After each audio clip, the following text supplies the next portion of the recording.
So welcome everyone once more. I'm working for Transitions as the head of Solutions Journalism program, and I will be co-hosting this program together with Transitions Executive Director Jeremy Drucker. And we are also having our wonderful partners from our local partners in Serbia, Bosnia, and Kosovo. We have Albulena here from Kosovo. Hi, Albulena. Hi. From BIRN Kosovo, we have Anida from Mediacentrom in Bosnia. Hi, Anida. Hi. Hello, everyone. We have Jelena from Novi Sad Journalism School. Hi, Jelena. And we have also Tihomir Loza, who is our colleague at Transitions.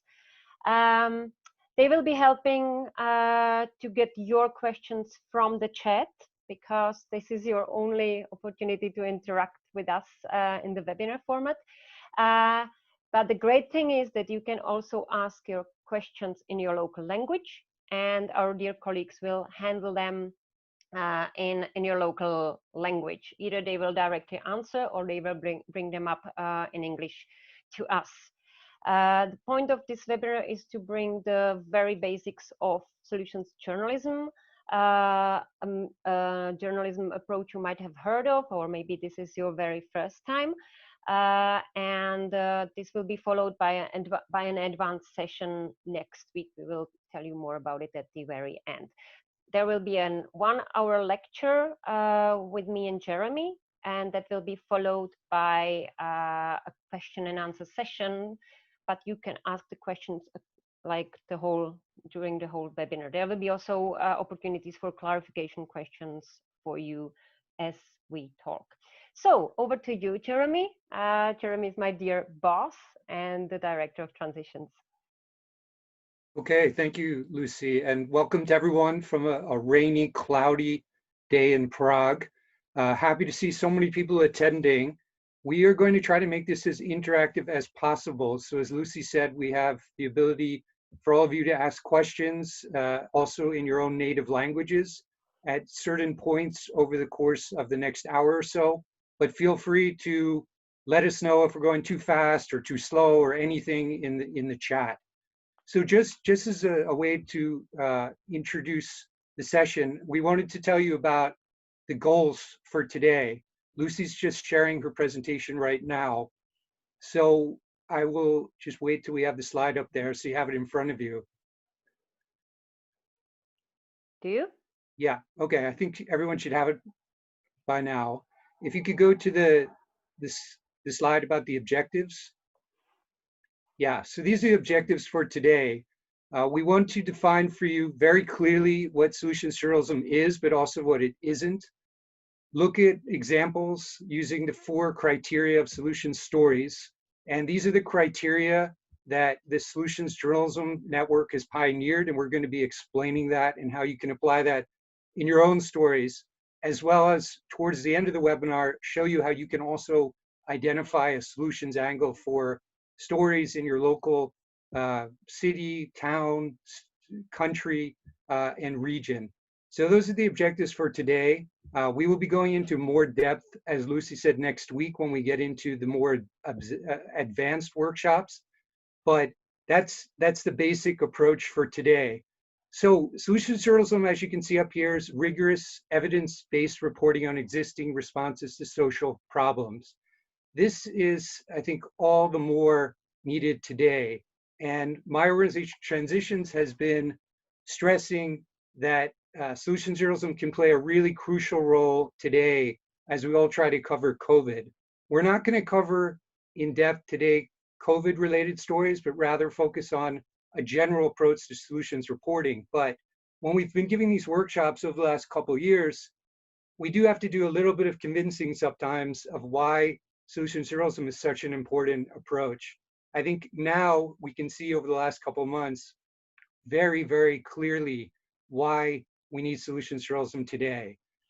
So much of the reporting coming out today just naturally, without people focusing specifically on, are we doing solutions journalism, are we not, has been to try to figure out what countries have been doing to flatten the curve. And that has been automatic among reporters across, well, around the world by now. So this, I think, is very clear. It will become even clearer as we go forward, as we get into finding stories about what's working in terms of also the economic recovery. So I think this is a time where solutions journalism should be rolled out as much as possible around the world. And we're going to talk again, how do you do that, not only for COVID stories, but for normal everyday stories. So I'm going to turn it back over to Lucy, who's going to go into some more of those points in more depth, and then we'll be flipping back and forth as we go through the next hour. Great. So I asked you to take the Gapminder test. I don't know whether you managed, but I really advise to take it. It's quite fun. But those of you who did do it, please type into the chat how many correct answers did you actually have. You can do it right now, right here.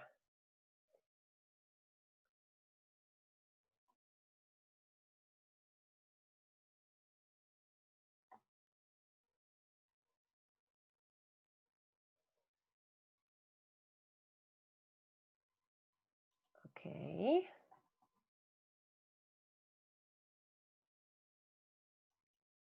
And as sharing the screen, I don't see the answers. So please help me, Jeremy, or anyone. Yeah, we see 7, 10, 33%. Okay, wow, that's really good. Well, 23%, yeah, and so on. Well done. Well, that's not bad at all, to be honest. So you probably understood the point of this test is not to get the highest score, but it shows that we are actually thinking that the world is much worse place than it actually is based on data. All those questions and the answers are actually really fact-checked, and this is what the data shows. But usually we are thinking the world is much worse and the status of the world is much worse, and especially journalists are very skeptical. Journalists are performing the worst among all the groups. So don't worry if you had like 2 or 3 correct. This is quite typical. But what's the point? Why is that? Because there is no wonder we are all having such a bad score, because this is our daily dose of news. This is what we are getting from the headlines. This is what we are getting from press, from online news portals. This is what we are learning about the world. In fact, the world is not an apocalypse on March, but this is what we are getting as a media picture. And we all also sense that this is kind of not really it, right? If you look out of the window, you see that the world is still turning, and actually there are also other things happening than those problems. And of course, we need to know about the problems, otherwise we are not able to look for solutions. But we also need to have some balanced view. The reason why this is the main style of coverage is also no big surprise, because the traditional journalism's theory of change is that the job of journalists is to reveal a problem, to spotlight it, to bring it to the public debate, and then the self-correcting mechanisms will fix it, right? This is the point of investigative journalism. And there are cases where this is really working. That's investigative journalism working, where people are resigned, systems are reset, and change is happening. Though there are 2 main reasons why change is not happening, because this is what we mostly see, right? Either there is no political will or goodwill for a change, and then there is nothing you can actually do about it unless pressuring and keep pressuring. But very often, the reason why change is not happening is that those in power, the responsible ones, simply don't know what to do about the problem. And this is where you as a journalist can make a big difference by bringing stories that are showing, yes, we can make it differently, and this is how others did it. So to the watchdog, which is really a crucial role of journalism, to take care and bring up wrongdoing and spotlight the wrongdoing. We also need the guide dog, which is a different type of dog, right? This is the dog that shows the direction. It also doesn't pull you and doesn't push you to do this. It only shows the options. So solutions journalism is introducing this guide dog. After the problem is revealed, your job as a journalist is not finished, but there is a huge amount of stories that can be told about how others are dealing with the same trouble we are actually having. And what's the point of those stories is not only to bring an idea, a working model that could actually inspire your public debate at home, but it's also to bring the light at the end of the tunnel to your reporting, because we need to know there are ways out of the trouble we are currently all in.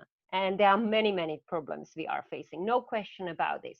But the light at the tunnel is really essential also for us as human beings, because we have certain capacity of bearing negativity. The consequence of too much negativity is that people simply tune out. They don't watch news anymore, because why should I do this to myself? Why should I actually influence my mood, because it has negative effect on me?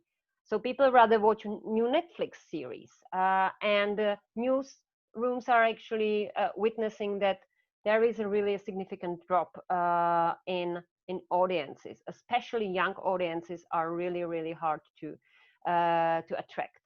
The light at the tunnel is actually something we are all needing. So over to Jeremy from the tunnel.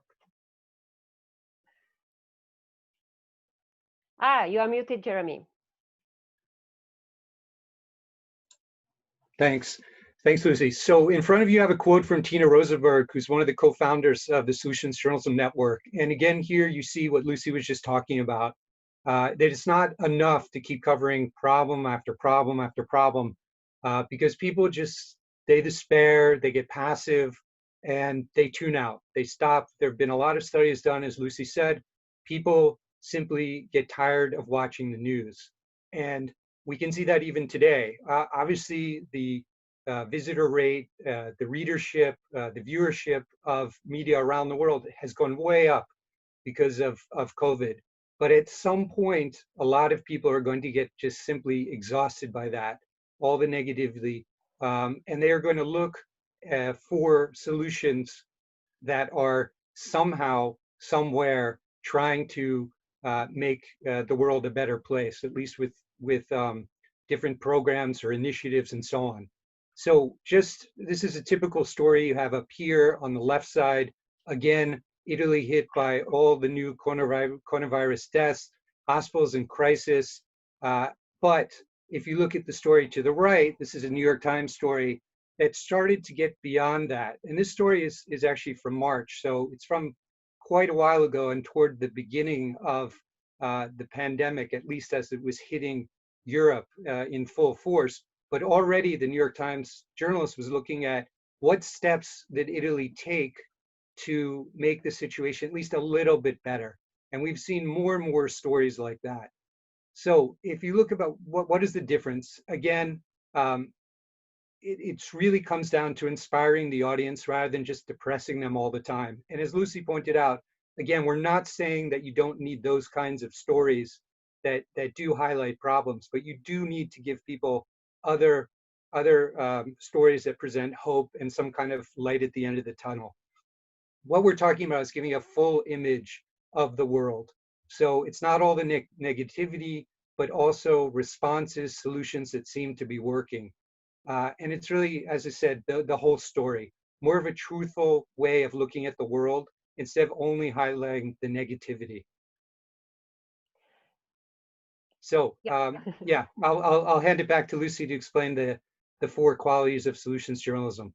So if there is one single slide you should remember or take a picture of, or however remember it, then it's this one. It's actually the essence of solutions journalism.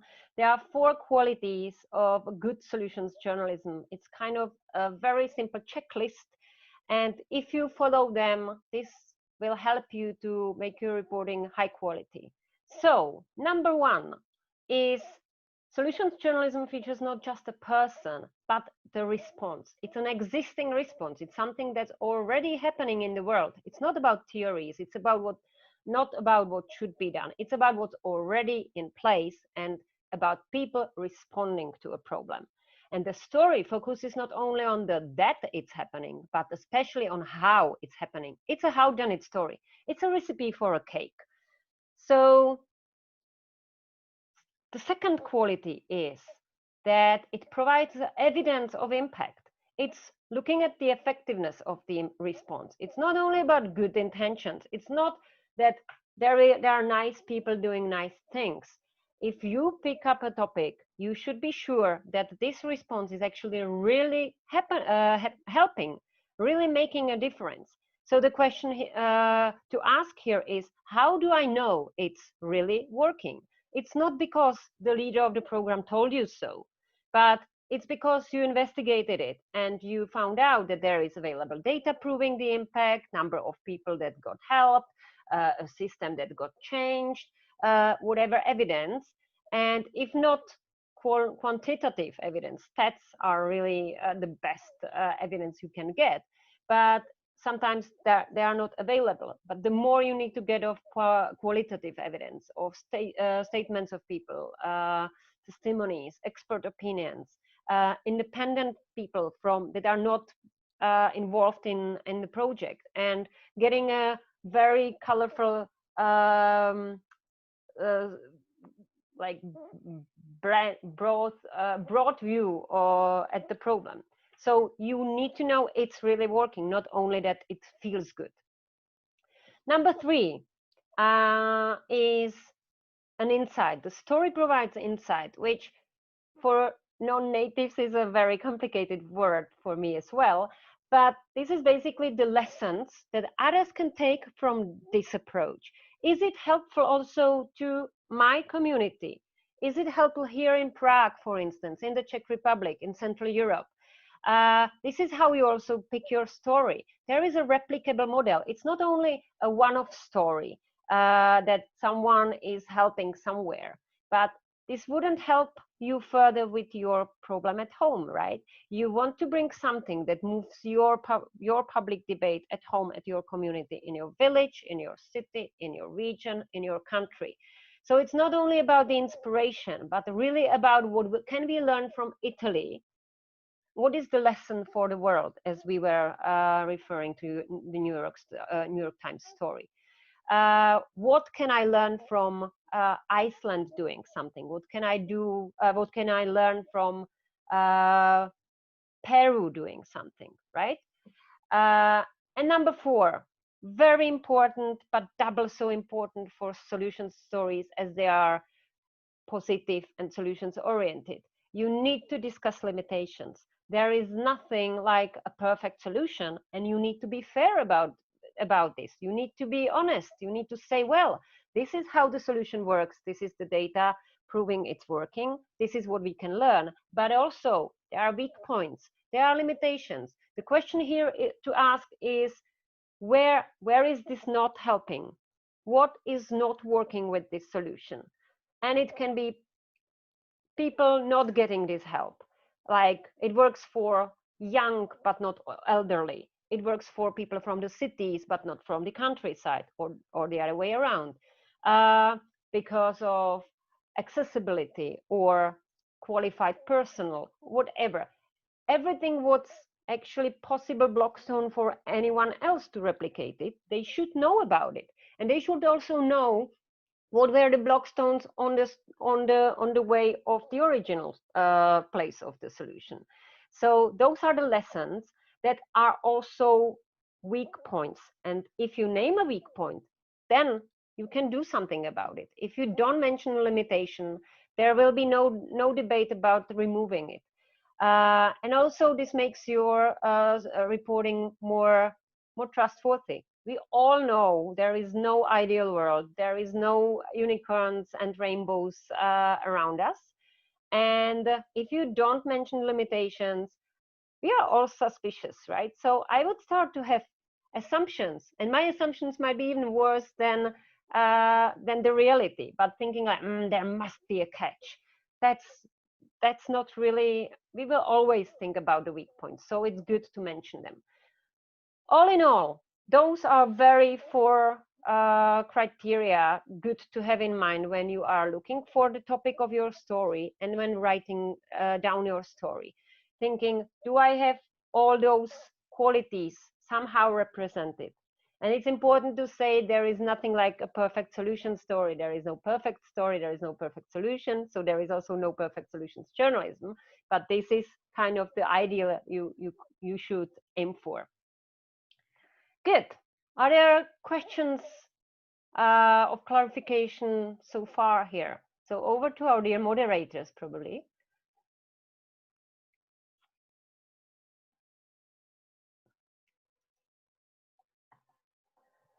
Ladies, do you go? No, there are no questions until now. Nothing so far. Okay, good. So either it's crystal clear, which is great, or it's not clear at all, which is not that great. So let's continue then.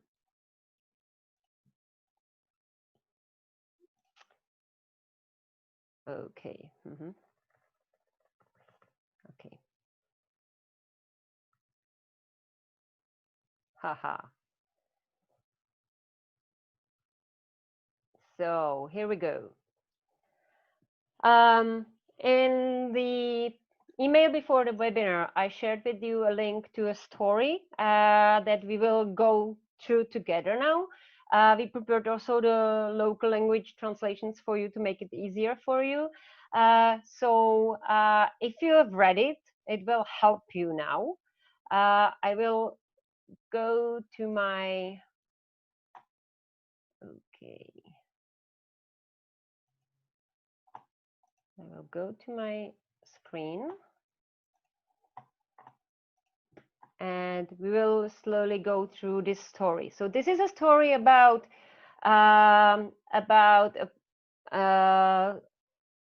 centers of mental health, which is a service for people that are having mental illness or some mental health issues. And the problem basically was that the very initial problem is that men in the Czech Republic are committing suicide 4 times more than women, like really going and like really killing themselves. And the team of journalists from Czech newspaper Aktuálně CZ decided to cover this problem from a solutions perspective. They actually did a series of stories, 1 that was very problem oriented and 3 that was actually featuring and explaining ways how to reduce the risk of suicides of men. And one of them was about the center of the health, mental health. If you commit a suicide in the Czech Republic and you are not successful, you automatically end up in a psychiatric hospital. You will get treatment, you will get better, and after you are stabilized, you will get released. But in that very moment, there is no one checking up on you, there is no one to take care of you, there is no one who would actually help you unless you end up in the very same place or worse. And this gap is now being filled with a service that's called Center for Mental Health. So the story shows how it actually works. And if we go through the story, we see that there are many how qualities. So I hope you see my screen. And you can see that it actually shows how it works, that it is a client-oriented approach. There is a team of experts, not only psychiatrists, not just the doctor, but also social workers and other quite rich team that deals with all the aspects of people's life, not only about the medication. It tries to bring them to the normal life and bring them back to hobbies, right? The inside quality actually is, and that's the principle that can be replicated everywhere, is we can help some psychiatric patients with targeted prevention. We can actually identify them before they actually try to do it. So then the story goes and describes more about how it actually was working. We have a protagonist there, Vladimir, who has experienced a suicide try, or he's tried to commit suicide, and he actually used this center. There are some mentions of evidence of the impact. First of all, we have the person who got help and others. Those centers are actually in a high demand and they are not enough. There are more than one working already in the Czech Republic. But also, and it's a very important evidence, is that this idea didn't fall out of the sky. This has been brought from somewhere. And in this case, this method or this model was brought from Scandinavia. It was facing a huge level or rate of suicides, and those centers for mental health were really a crucial element of their mental health care reform. So and then we go again. We have another insight here, how the principle works, that all the team members are involved. Not every client always needs the psychiatrist, but the others. And actually, this is not only about the medication.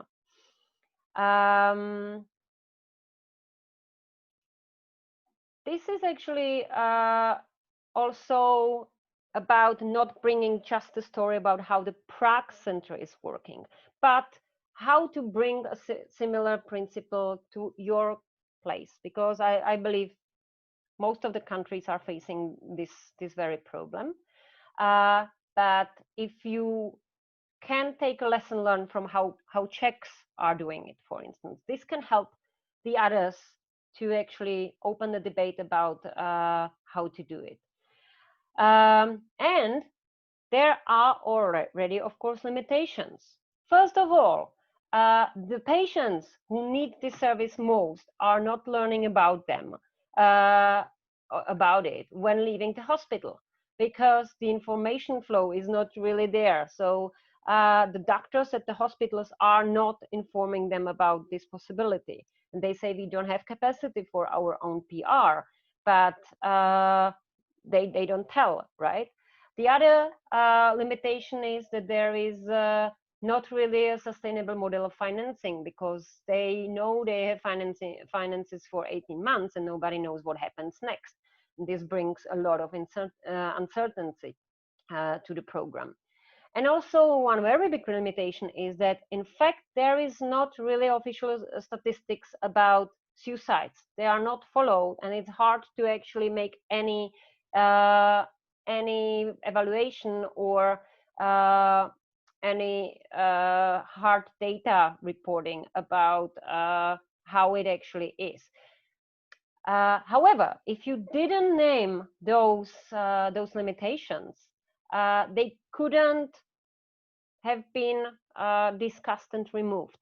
So the story about this series is that when the journalists were approaching the authorities, for instance, Ministry of Health or others, they were, of course, met with skepticism and with alert on the authorities' side, because those people at the ministry, of course, thought, oh, journalists are, you know, there is nothing worse than a ringing phone and then a journalist on the other side.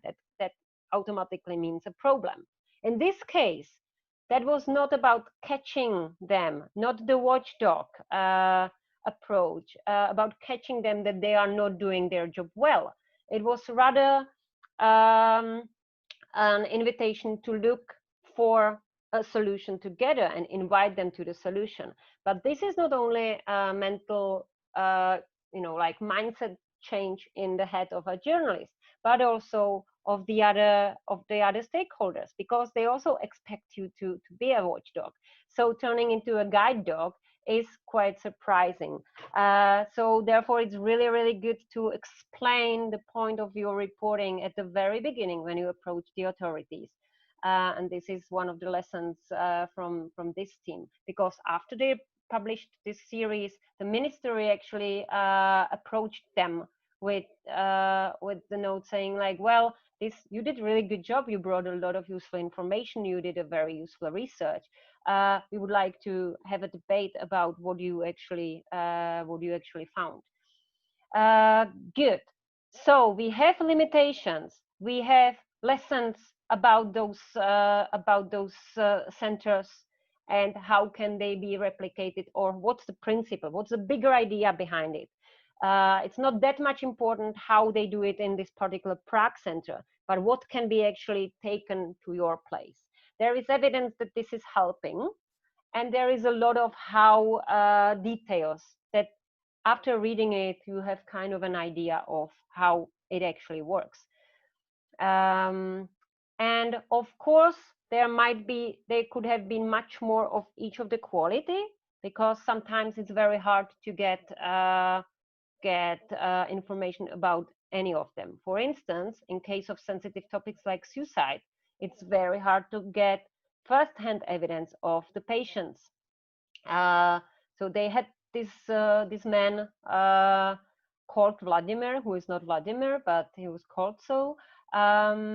But ideally, would have more patients. But to bring people to talk about their suicidal experience is not really easy. So it will always have also limitations within your solution story.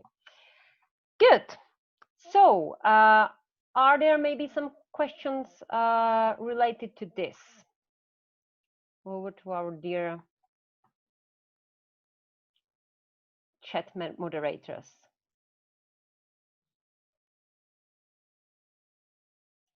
Tiho, ladies.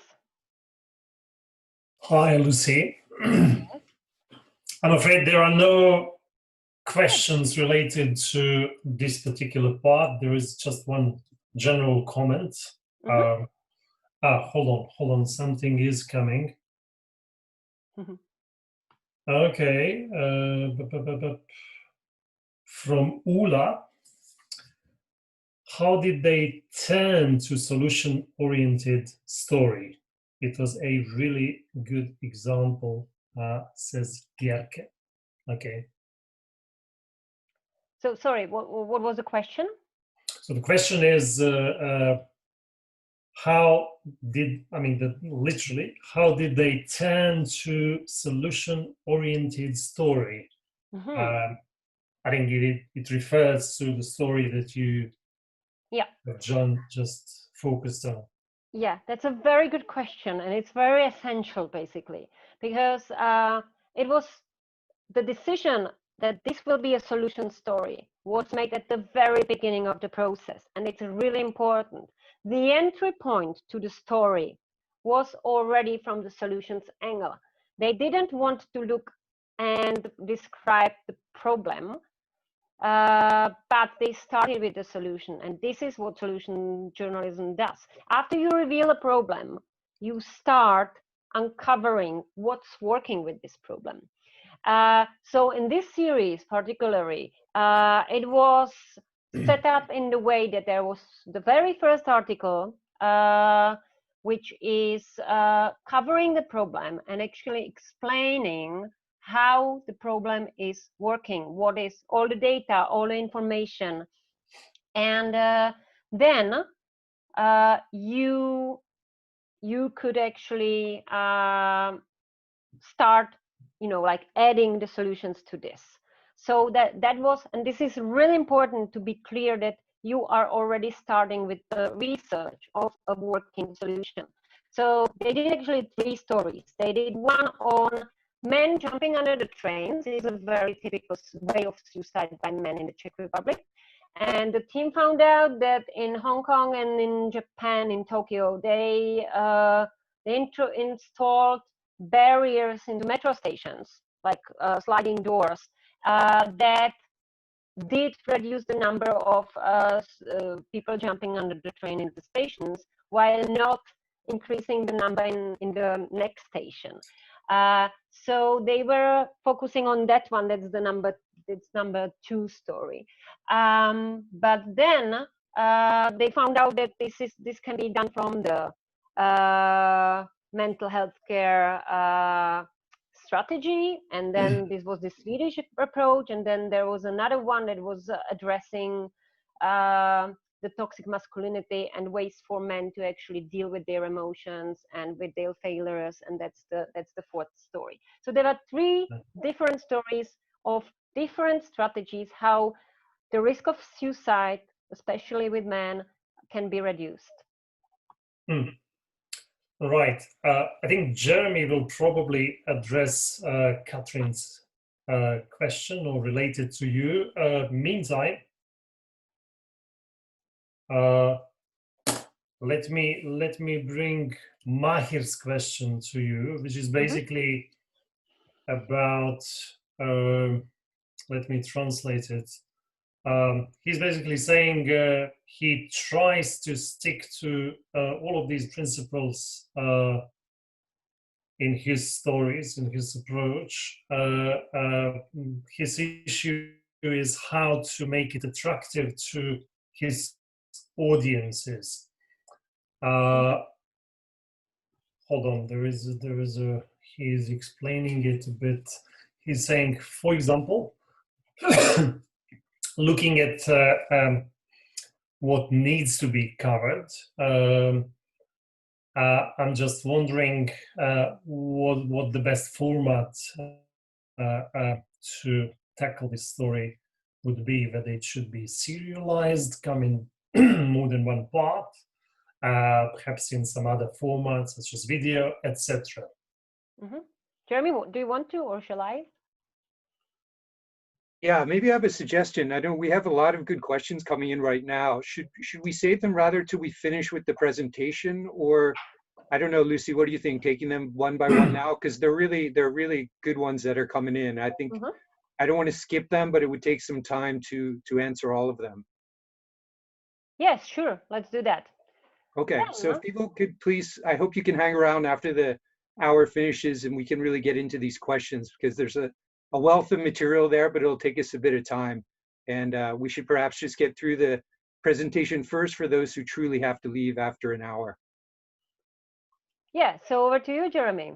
Okay, well, I hope that's been clear. I think Lucy did a great job of reviewing the 4 criteria in terms of that one story. We wanted to maybe backtrack a little bit and just show you some examples. And this has also been coming up in some of the questions that have already been asked about what is not solutions journalism, because I think a lot of times we see so-called imposters or some types of journalism that have maybe a couple of those criteria, but not all of them.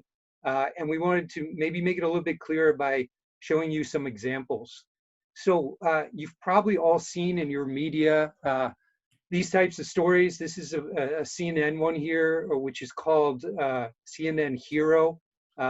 This is hero worship in a way that maybe is too strong a word, but these kind of stories that really portray people in communities that are doing wonderful, great things. But it's really focused very much on the individual and not about systematic change. And very hard, impossible to replicate an individual and just bring them somewhere else and have them implement the same program. So solutions journalism might use a character to make a story move and to interest the reader. You can see the story that's mentioned down here below is about a doctor in Guinea who was one of a team fighting Ebola and talks about his own personal story.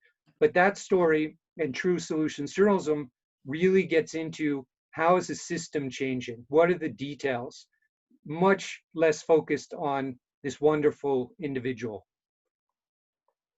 So the next type of imposter that we talk about is these kind of silver bullet stories. I don't know if you have that term in your languages, but in English it means that you have kind of one wonderful, amazing solution that in a blink of an eye solves a problem.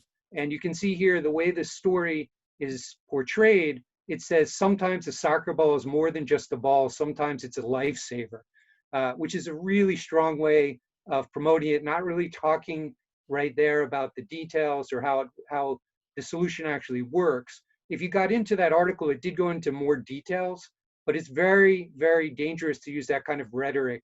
And when we talk about solutions journalism, we're really toning down that kind of language. You can see here, this is a much better way of presenting the story.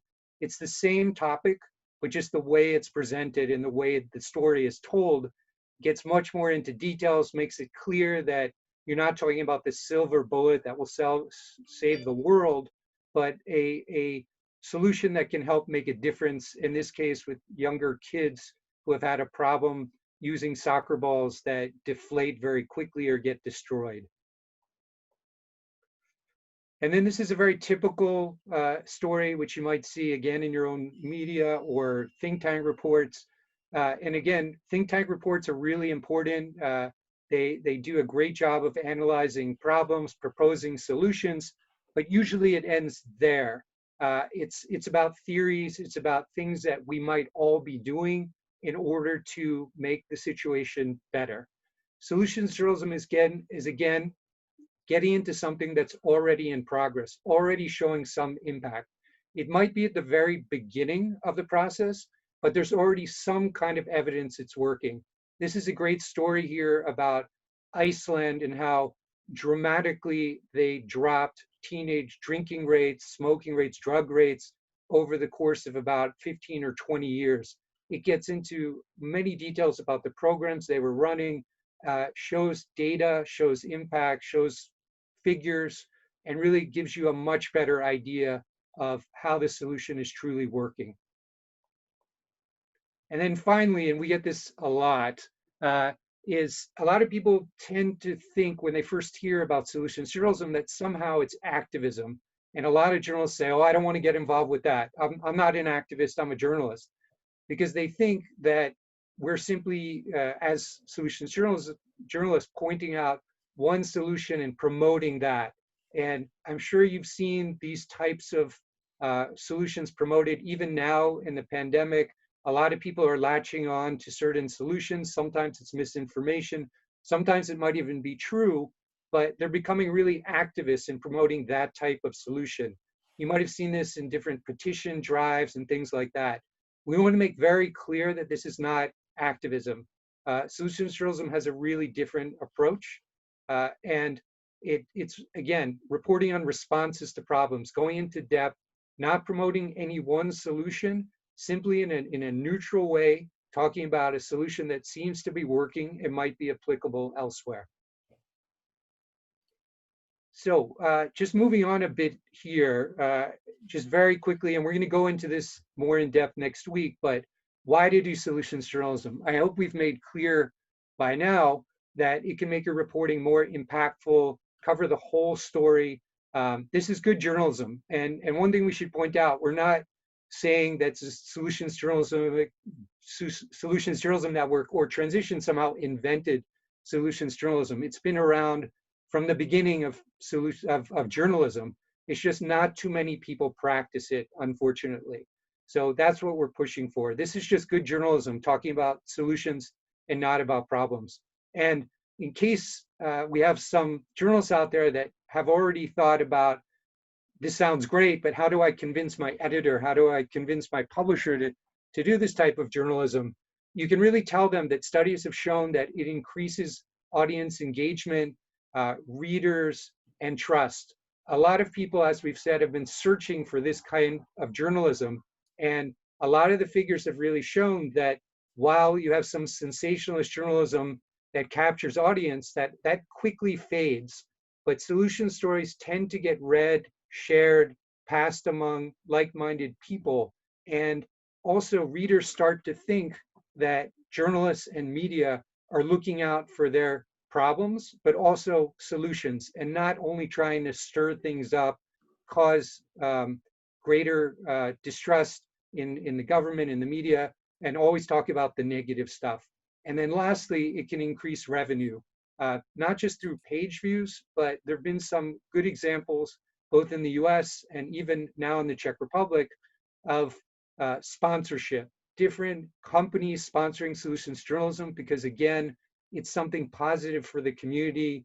And that story that you saw before about suicide levels also is one of the reasons that a group of donors in the Czech Republic decided to create or fund the creation of an education solution section on that same website.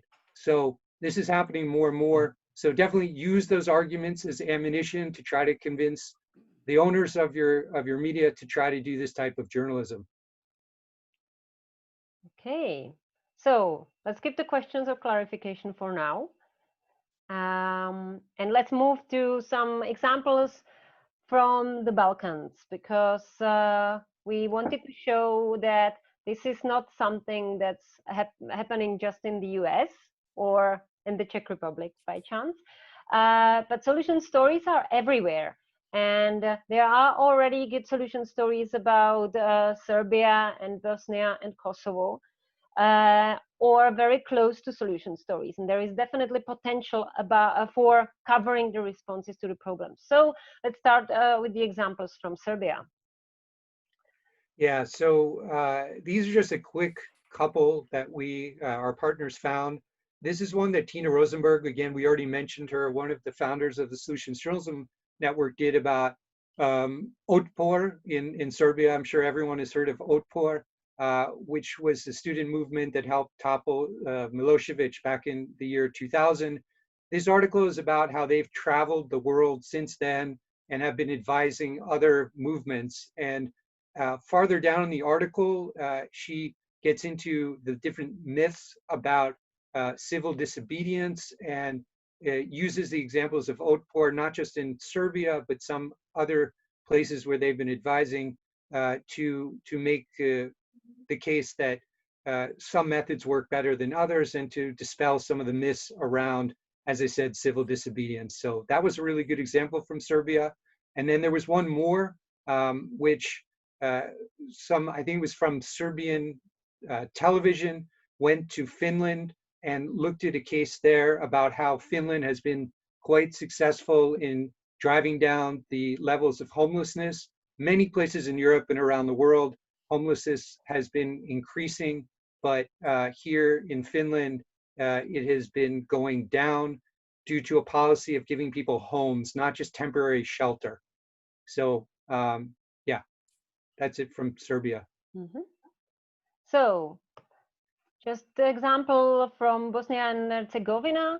So for instance, this article is from Civic Ideas, and it's about young people that are actually bearing, there is a transgenerational problem based in the war and ethnic conflicts. And this is about a program that's trying to bring young people from all the communities across the region, the Bosniaks and the Serbs, through the art and through activism, to actually educate and prepare young leaders and young people to be able to stay and be future leaders for their country, because the country is experiencing a huge exodus of young people who are not seeing their future there. And this program is actually showing, this is a theater group where it's for many years. It's not just one-off program, where the young people are supposed to bring the topic and make their own place as well about the issues, what they are, for instance, having in their families, addressing the traumas of the war, the transgenerational traumas that are inherited within the families, and how the cooperation across among the young people can actually help to bring like future to the region. And speaking about the exodus, this is another story that actually shows it's very complicated for young people to find a job because the unemployment rate is very high in Bosnia and Herzegovina. And this story is actually showing well in tourism, and especially in the field of tourism guiding. This is especially attractive for young people. It's very important for them because they learn some very important skills for their life, for their future careers. And the problem is they are not staying.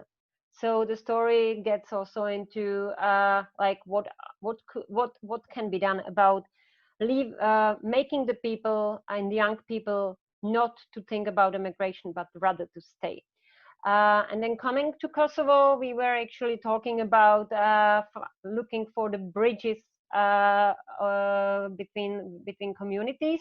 So this is a similar story from Mitrovica about a rock school, a music school that is having people from Mitrovica that's divided into Serbian and Albanian ethnicity, and people from one side have maybe never walked over the bridge to the other side until they started to visit this school. And then there are mixed bands with young people that are actually experiencing that they can work together, they can create something together, and they can actually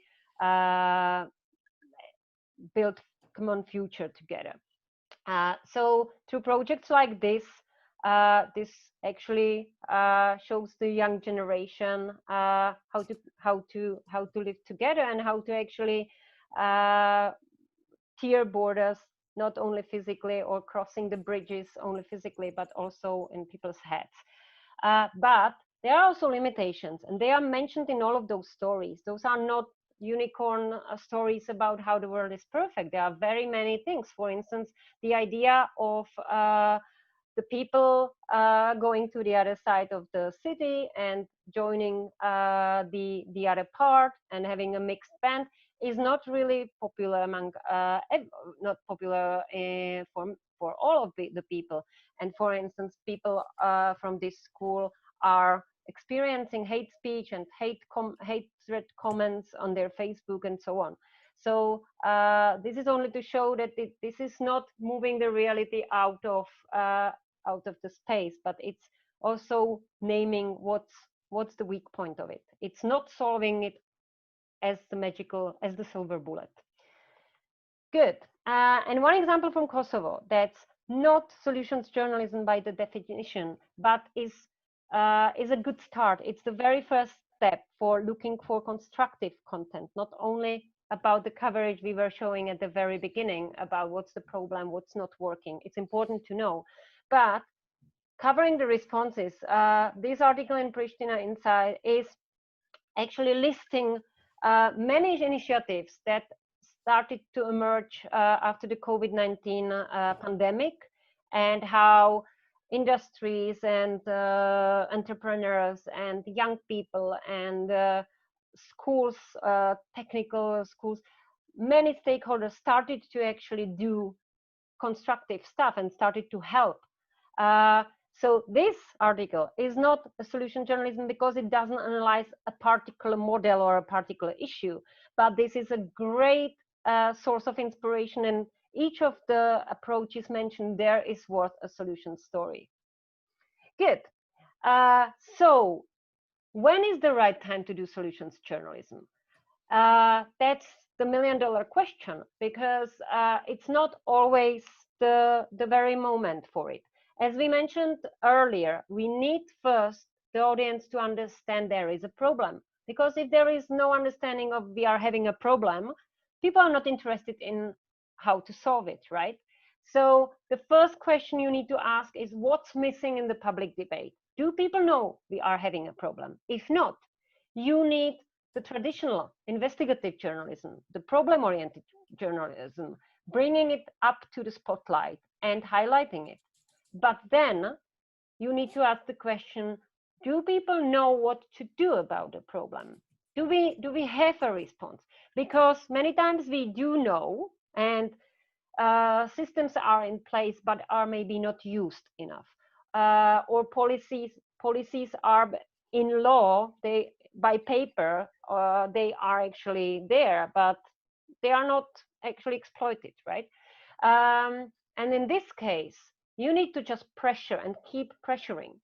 But if we don't know, if the answer is no, we are lacking ideas, we are lacking inspiration, we are lacking strategies what to do about this. This is the right time for solutions journalism, because all of us have probably experienced this typical political approach, like, oh yes, we know this is a very serious problem, but there is nothing we can do about it. Oh really? By bringing stories of others taking an action with this particular problem shows that this removes the excuses. This actually makes a problem that was unavoidable, and it makes it unacceptable. And it's a very, very important change in the public debate. How come we cannot do anything about it if the next door village or our neighboring country, wherever, they actually made a progress by using that or this strategy? So the right moment is very key. And then this is when you are identifying what is your problem and what is your solution, then that's the moment for hunting for the candidates. So first you need to ask, what is the issue? What is the problem?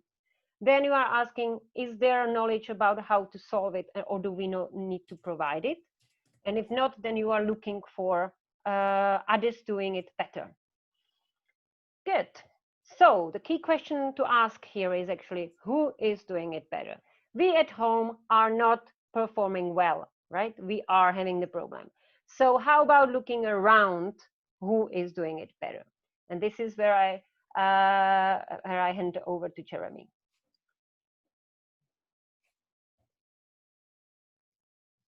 Jeremy, are you with us?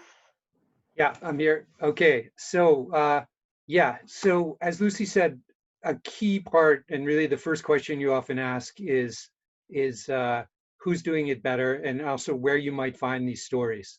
So maybe we can just start listing them, and I can just very quickly go through this. Yeah, so think tanks. I brought up think tanks before, and again, think tanks might not always be the place to find the solutions. Sometimes it might be theories, but a lot of times it's really effective to try to find an expert in the topic, whether it's education, the environment, corruption, whatever it might be. Often those people are going to know, often better than a journalist, unless it's that journalist beat or specialty about where to find those stories. Same with academics. I always say that there's an academic who's an expert in everything.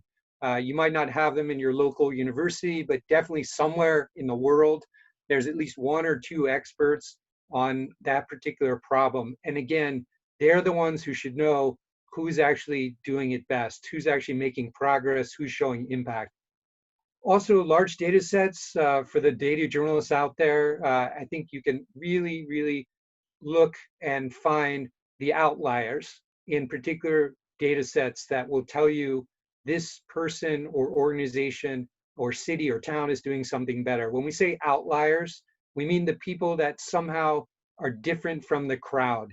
Those are often the people that are making progress. You could look at the rates of people getting healthy or not in a hospital or a school where you say that you see the data as much higher graduation rates.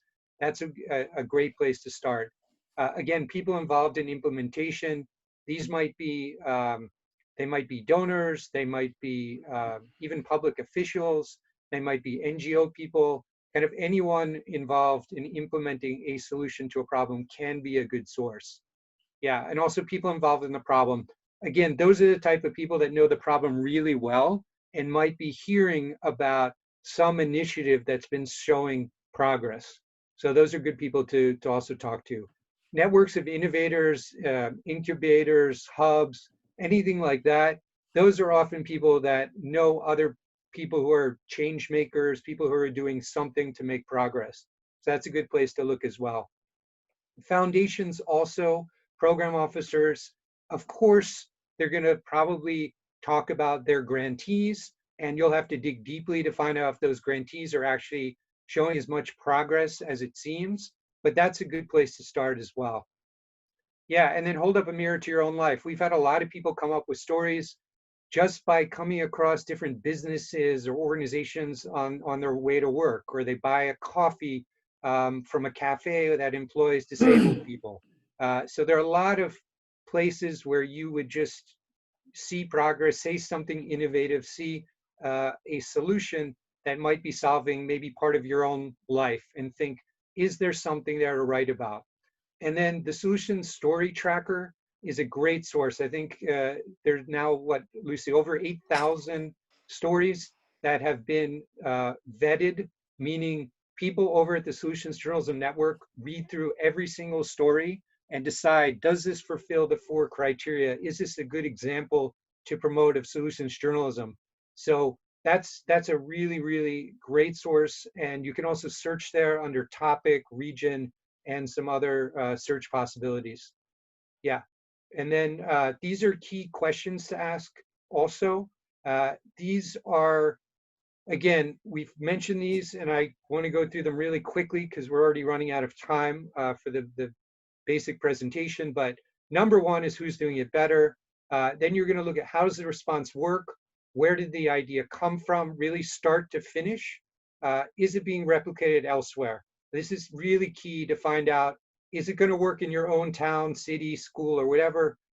It's great proof if it's already gone somewhere from the original site of the solution and has been adapted somewhere else. Yeah, what do research and critics say? How to measure success? We've talked about the data, the impact. This is something, there have been some questions about how do you get away from advocacy and so on. One way to do that is really hard data. As long as you have hard data from trustworthy sources, no one's going to really accuse you of playing favorites because you're basing it on data. You're not just basing it on opinion of someone saying this is a great solution. And then what ways is that response working? Being very honest. If it's not working completely, explain that, say that, and then always talk about how do we know. Again, a way to build trust among your readers that you're not playing favorites or doing advocacy journalism is that you're really explaining where did the data come from, what are the sources, who are the experts, what are the critics saying about this problem. Yeah, great. Thank you, Jeremy. So this is, in a nutshell, how the method is working. And because we know that the key for the success is to practice, we are opening microgrant and mentoring programs in several Central and Eastern European countries. And currently there is an open call for story pitches from Bosnia and Herzegovina, Kosovo, and Serbia. The deadline for submissions of the pitches is 24th May. And this webinar and the one that's following next week is supposed to kind of give you the very basis and for you to know what we are actually expecting by a good solution story pitch. So hopefully for now, you already know what we are looking for. And to make it a bit easier for you, we would like to list a few useful tools. And also, sorry, I forgot to mention, there are also other microgrants or mentoring programs across the region. There is one currently open for Turkey's wave as well from the project Zoom, for instance. So it's not only us who are kind of supporting this approach, but we have like allies across the region. If you are not from those 3 countries, watch our website. We are also sharing their information about the current calls. So talking about our website, this is our website where you actually get examples of best practice from the region, all possible videos of speakers, including webinars, and also information about the microgrant and mentoring. Mentoring is actually very important. It's not only about giving the journalist the money, but we are guiding you through the production process to make sure that there are all the 4 qualities incorporated in your story, and your story stays solutions oriented and doesn't turn into a problem oriented one. And most importantly, this is a must read for everyone who wants to do solutions journalism. This is Solutions Journalism Network's basic toolkit. It's an online tool developed by a New York-based organization that's our most important partner, because we are basically localizing their know-how and their methodology. And the great news is that right now, the toolkit is available in Albanian, in Serbian, and in Bosnian. And there are also several more Central European and Eastern European languages. So this is definitely a link to go for you if you are interested in doing solutions journalism. And Jeremy mentioned Solution Story Tracker. It's a gold mine of solution stories. And the important thing to stress here is that this is not an automatic upload database. The stories are submitted, and then members of Solutions Journalism Network or people from the network are reading them, actually deciding whether this is or not meeting the criteria, tagging them, and then they are added to the database. You can browse it. It's a great procrastination toy. You can browse it according to several criteria, keywords. There is a sustainable development goals tab, for instance, where they are tagged according to this. A great source for knowledge, what has already been written about the topic you want to cover, and also what has been done about this issue in the world. Good. And as I mentioned, there will be also number 2 of this webinar. Over to Jeremy to share more information about this. Yes, so as we said, we thank you very much for listening in for the last hour. This was really an introduction, and we're going to go on and answer some questions, but hopefully you want to learn more. And next week, you can see here, we have two times set for the next advanced sessions. So you can see Serbia and Bosnia and Herzegovina, May 18th at 2 p.m. and Kosovo on the 19th at 11. And we hope you'll join us for that. We'll be going through more stories, and we do have a little bit of homework for you. And I think some of you have already raised this in the chat, but what is one story you've done, read, or we could say, what are you working on too, that could benefit or could have benefited from a solutions angle?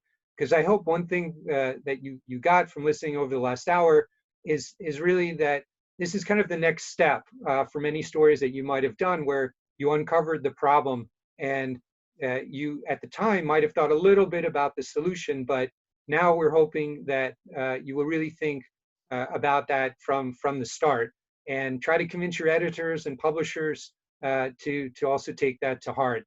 Our goal is really that across the region, every media outlet will start to have those discussions when they start debating about what stories do they have coming up, and at least someone around the table will say, well, we all know the problem.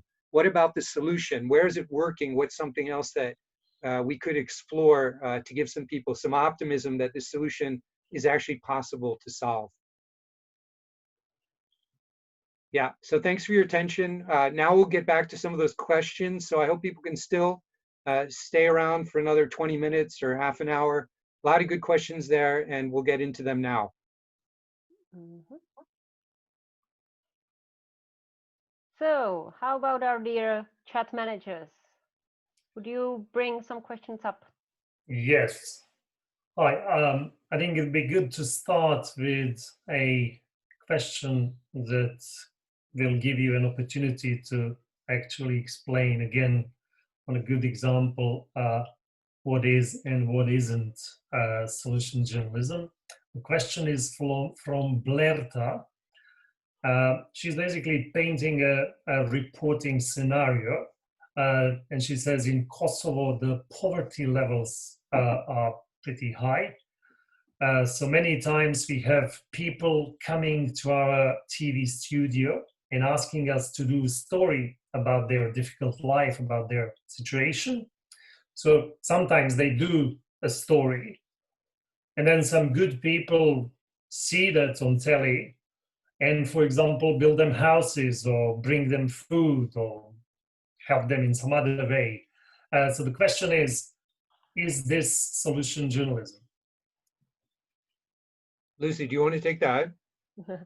Well, from what I'm hearing, it's not.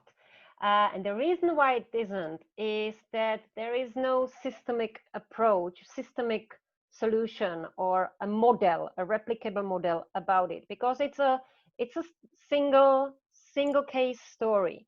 So it's good, and it's also feel good journalism, right? So some people got helped, but actually it stayed at this individual level, and it doesn't change the system.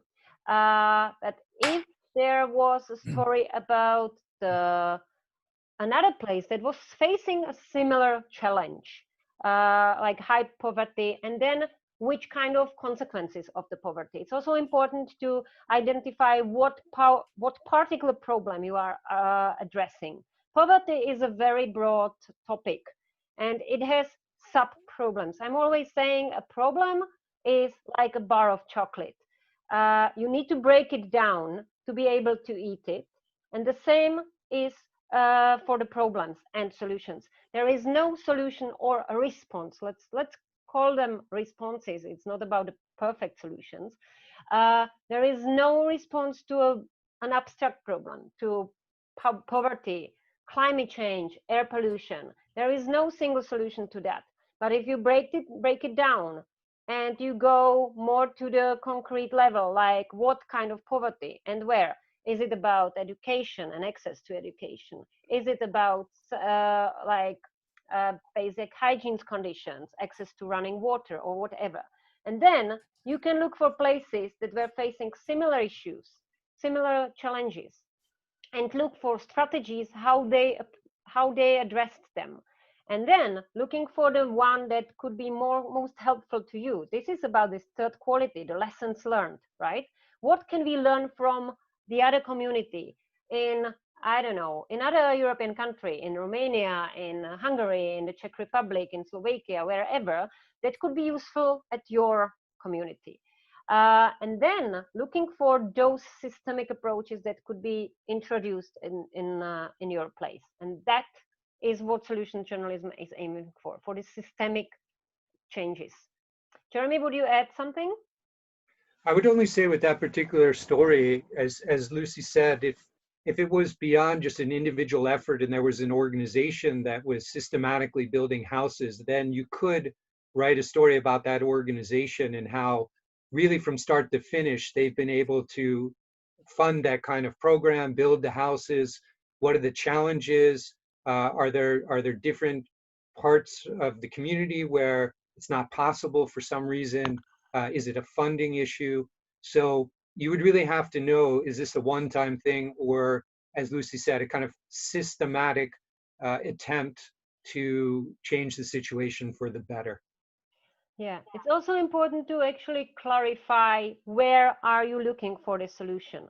Is it in your own country? Are there already successful programs in place that you could report and show, like, look, we are actually not that bad in education because there are schools that are doing better, and the others could take a lesson from them and actually follow them.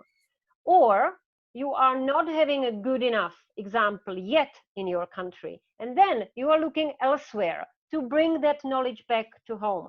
And this is also important for you to clarify. Where are you looking for this case study? The solution story is actually an analysis of a successful or working case study. Right. Perhaps another question on distinguishing what is and what isn't solution journalism from Murat. And it's regarding his idea to do a reporting assignment on trans individuals in Turkey who face problems when they get a new government issue ID card that reflects or should reflect their new gender. So I'm quoting now, I'm reading, if I find a comparable country that has recently and successfully overcome this problem and feature their solution prominently in my narrative, would this be sufficient to be considered solution journalism? Many thanks. Thank you. Well, it sounds like a good case study for a solution story to me.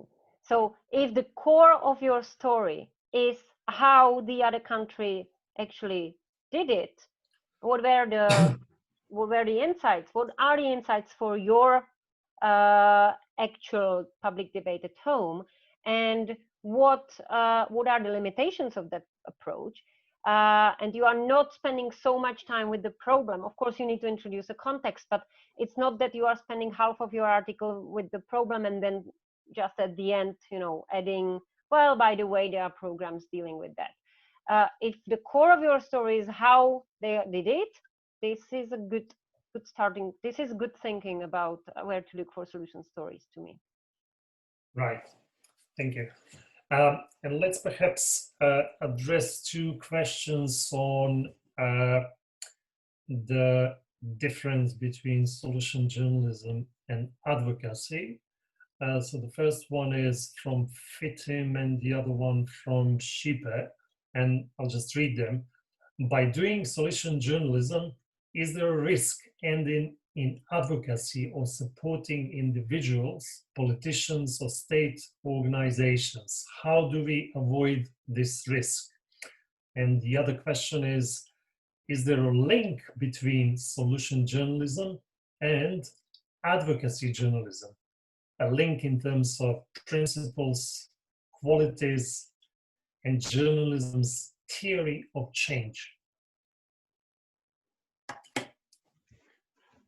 Yeah, well, those are tough questions. I think this is something we get all the time, and as I said early on, it's often journalists who have a lot of experience with, say, investigative reporting that are the first to say, "I'm not going to get involved. This is advocacy," and usually it takes a bit of time to explain the difference between advocacy journalism.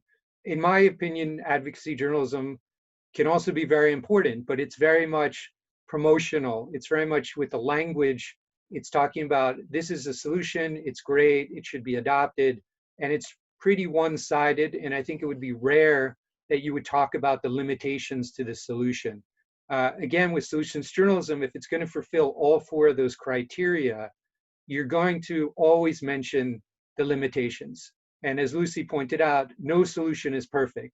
And it could be a funding issue, it could be certain types of people that solution is not applicable to. It could be the size of a hospital, the size of a school, the student body. There's always something which presents challenges. So I think that's probably one of the main differences.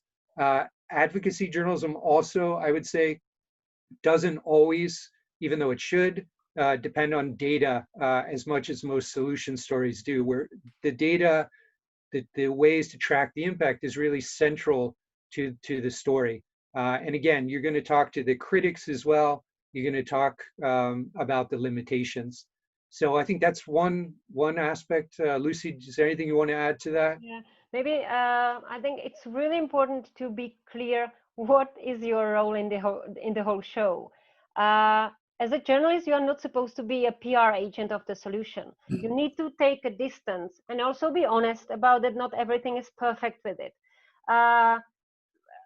Keeping the four qualities in mind can help you, but also go for contradictory opinions, go for critical points, constructively critical points, not the ideological points of you like, this is all bullshit and this shouldn't be done, but like, there might be academics or experts saying, well, you know, there are some catches with this problem and you need to say it.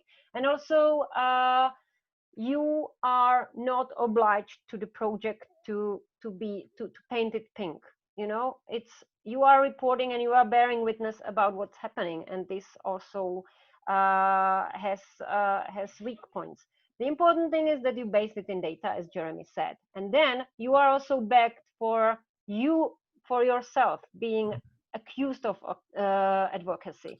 If you can say, well, but I know I am writing about this topic because I know it's working, and it's not just because somebody told me, but they have real impact, then you are more safe. And Tina Rosenberg says it's really important for solution journalism to be safe on this side, because in traditional journalism, being wrong in a negative or like problem-oriented story is a minor crime.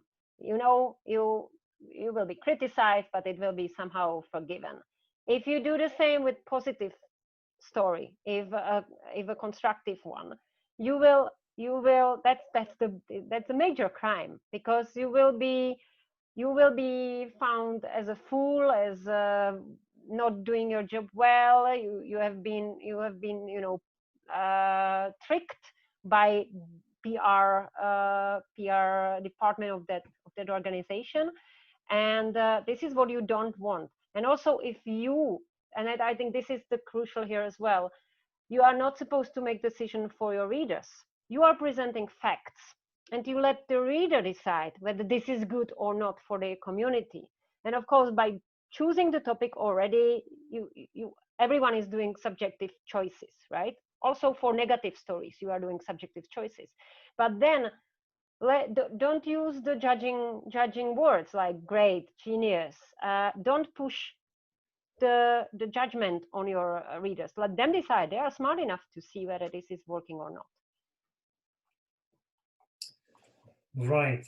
I think there are two questions that probably relate to sequencing of your reporting, solution journalism reporting assignments, and more broadly, with the question of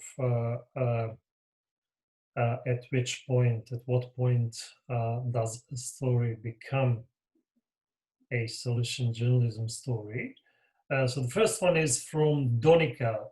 She's basically asking whether, I assume, whether you could first write a story about the problem and then perhaps address possible solution later, presumably in subsequent stories. And then there is another sort of related question from Valdete. She's giving a specific example. She's saying, I'm planning to do a story on COVID-19 psychosocial impact in Kosovo. According to available statistics, an increase of domestic violence cases has been noted. How can I turn such a story into a solution journalism? I suppose she's asking whether she can simply first write a story to state the problem and then perhaps later address possible solutions. Yeah, well, in terms of the first question, it goes back to that slide that Lucy showed about when is a good time to do solutions journalism. And definitely, if the problem is not well enough understood by people, you might have to start your article or even a series of articles by getting into the problem. I can't remember if Lucy mentioned it or not, but the issue of male suicide in the Czech Republic was not widely known. There were a lot of people that might have known someone or had a family member who tried or committed suicide. But as a society, I think people were not well aware that this was such a huge problem. So the first article explained the problem before getting to the solutions. So that was an important point where it was really needed. You would have to know, and you know much better than we do, if in your societies these issues are already well enough known issues like corruption or whatever it might be, where you don't have to document it and detail it, and you could already go towards talking about working solutions. I think just quickly about the second issue, that would be an example where it would be difficult, but you'd have to find out, are there similar situations before? Maybe it would have been in Asia where they had pandemics before and people were forced to stay at home, domestic violence went up. Were there different initiatives that at the time were undertaken in, I don't know, Taiwan or South Korea, or where there were Thailand, where there were other pandemics that showed some progress in cutting into those high rates of domestic violence? I don't know, was there a hotline set up? Were workers trying to visit those people? Because it would be really difficult to do that story now. And I think that's something really to stress as we talk about solutions journalism in COVID. In some ways, we have to adjust our terminology even, because a lot of the reporting that we're seeing are really more about responses, and really hard to say that those are solutions right now because it's still too early.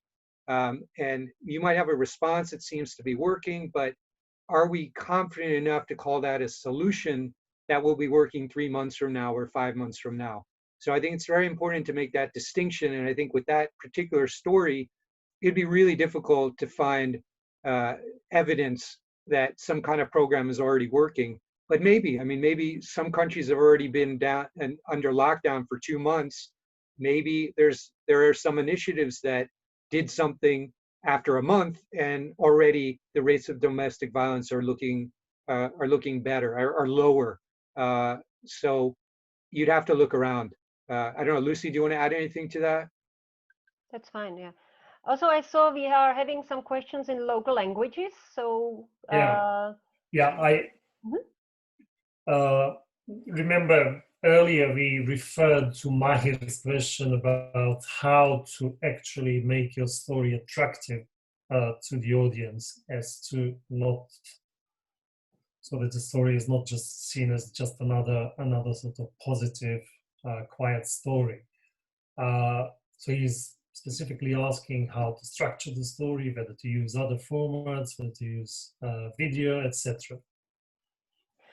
Well, what's good about solutions journalism is that it's a method that's applicable for all formats and for all possible ways of reporting.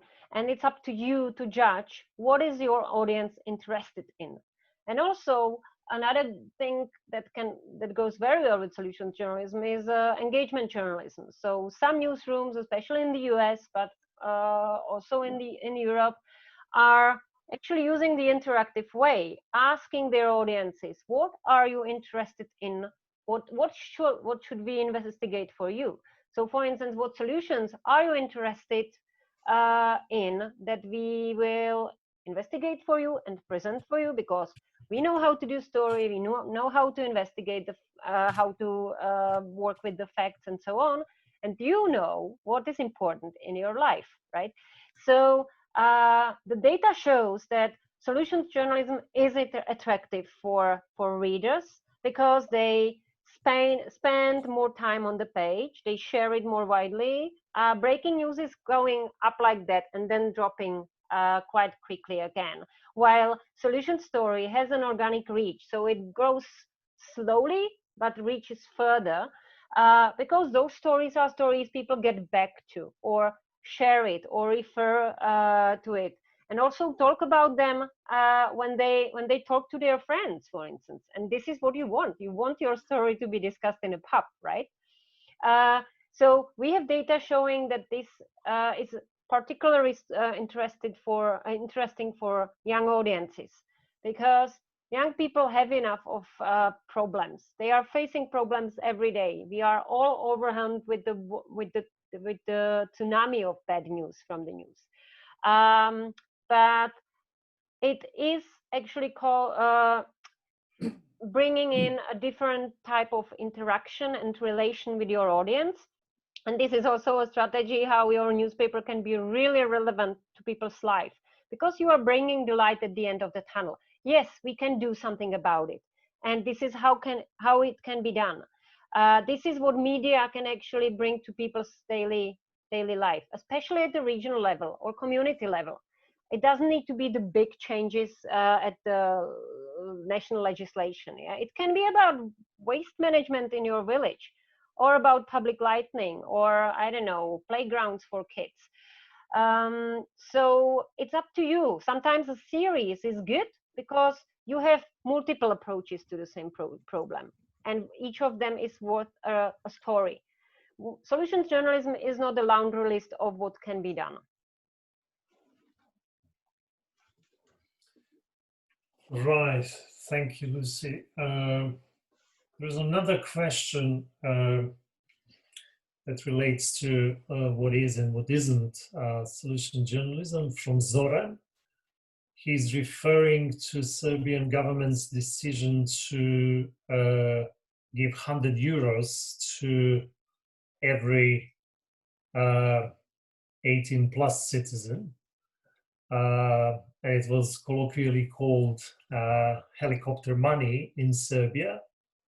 And he's saying, but the society is pretty much divided.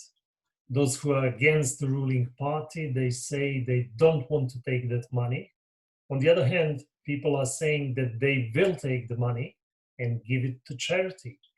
I know it sounds ironic, but could we say that actually it is one kind of a solution to help others who are in need to overcome post-COVID times, even though it comes from something not quite so good, a divided society?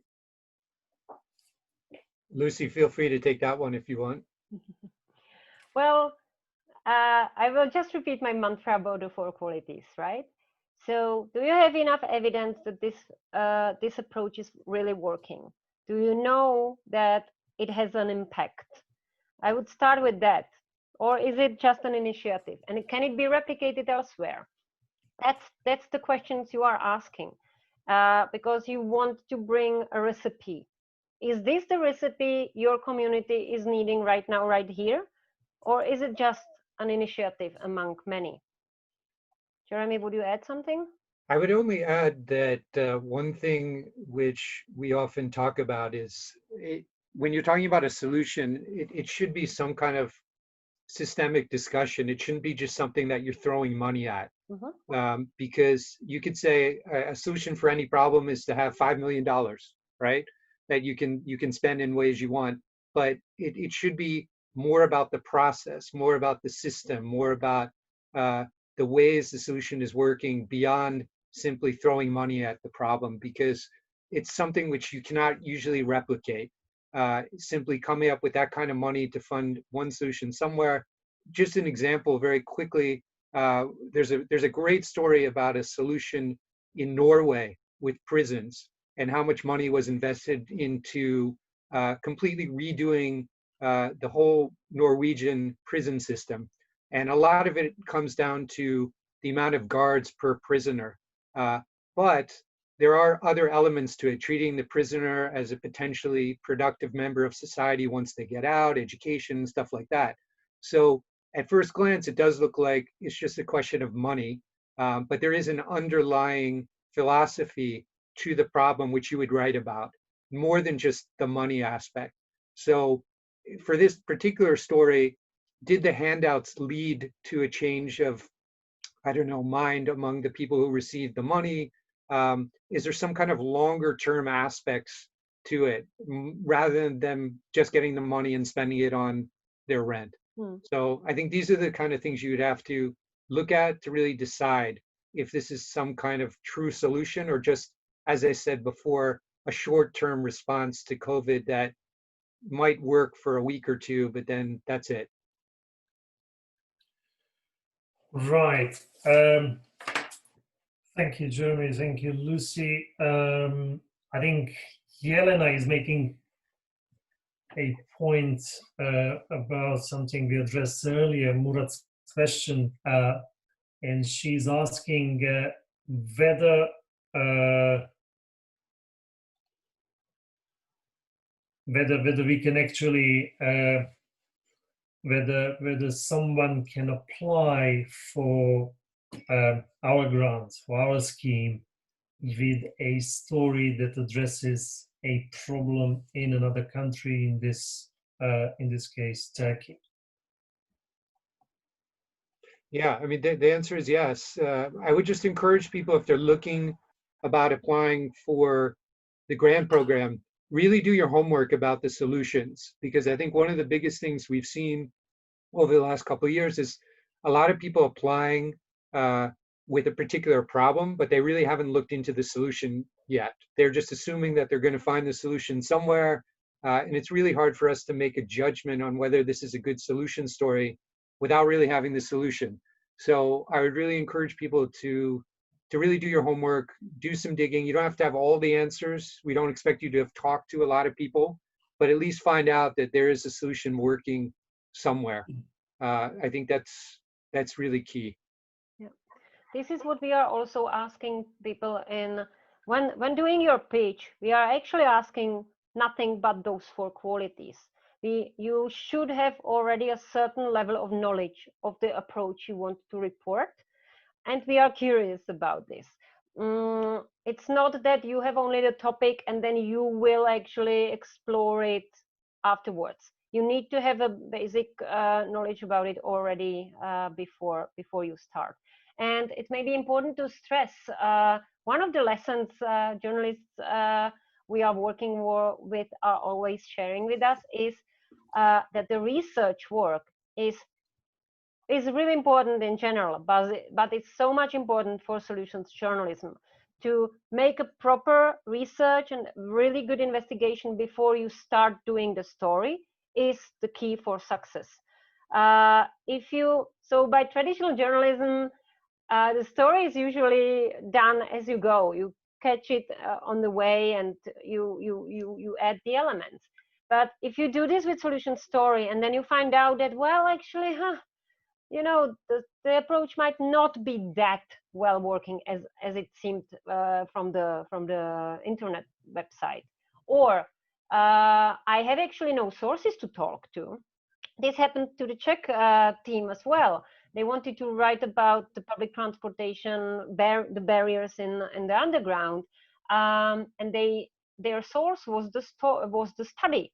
And I asked them, so did you talk with someone from the public transportation authority in Tokyo? Did you talk to the people who implemented those barriers and so on? And they say not, and thought it will be one Skype call. And it turned out it was pretty complicated to get a Japanese person from the public transportation company to talk about it because of the language, because of the culture, whatever. And they needed to solve it by coincidence. They had a colleague in Tokyo by that time, so they managed to get that information. But sources and who you are going to talk to are really important to identify quite early.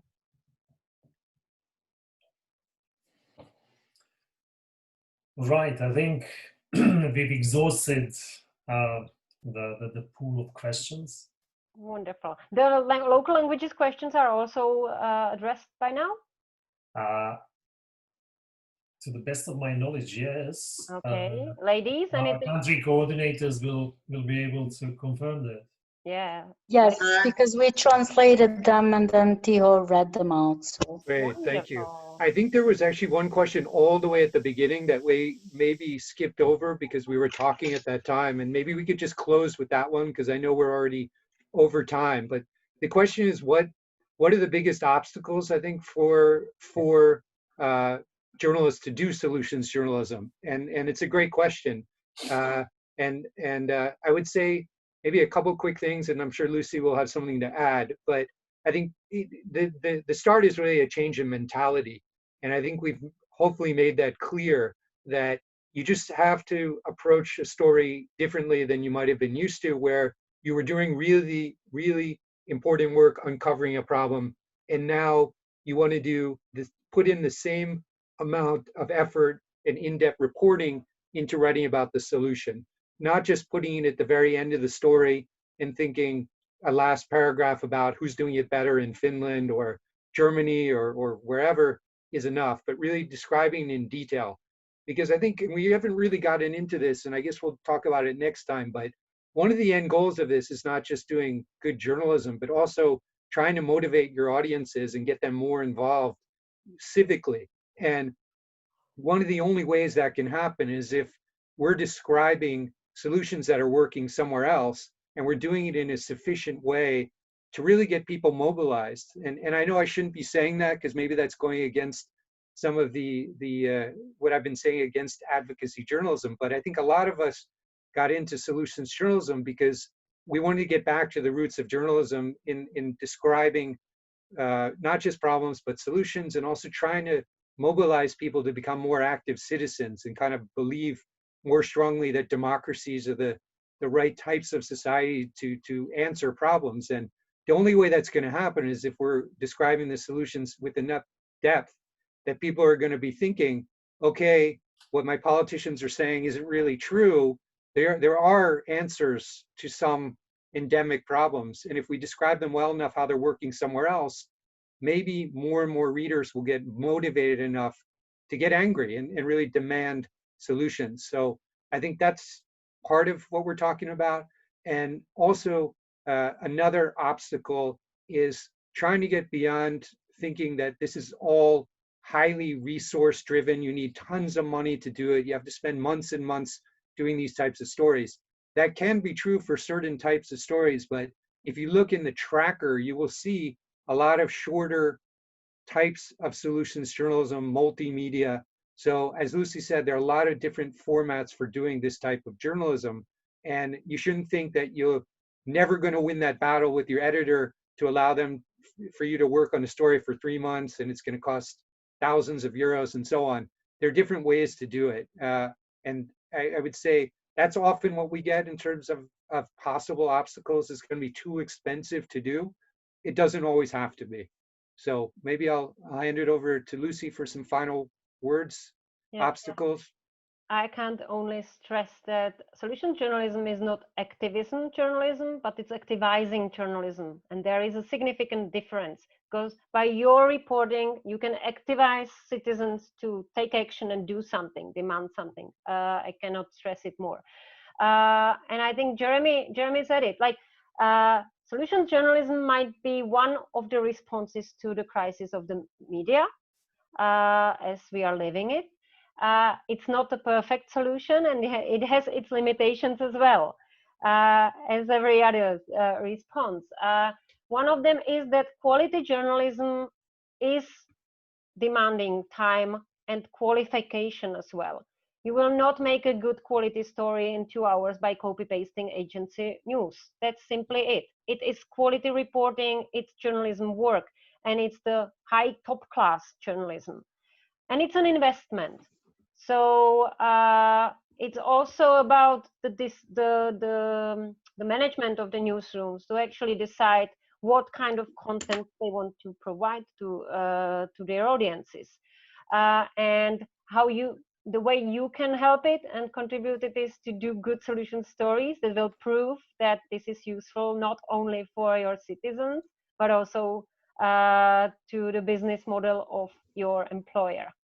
So this is where I would maybe close. Our microgrant program is actually aiming to enable you to go and try solutions journalism with as much support as we can give you. And our goal is to actually create a good enough pool of local solution stories that could be a good reference point for future. This is solutions journalism made in Serbia. This is Kosovo made solutions journalism. This is Czech made solutions journalism, because this is not only a thing that is happening in the US, and we need it more than ever. Yeah, and I would just, the final thing I would say, really final thing, because you've all been very patient, and thank you for staying with us to the very end. Really just go out and try this type of journalism. We've really seen a hunger across Central and Eastern Europe. There are a lot of journalists that are frustrated with the media and the negativity, and they really feel that this gets them back to why they became a journalist in the first place. So we hope you'll find that as well. So maybe we'll close it there. I'd like to thank all of our moderators, Tiho, Anita, Albulena, hope I pronounced that correctly, and Yelena. Did I remember everyone? I hope so. Okay, so thanks very much.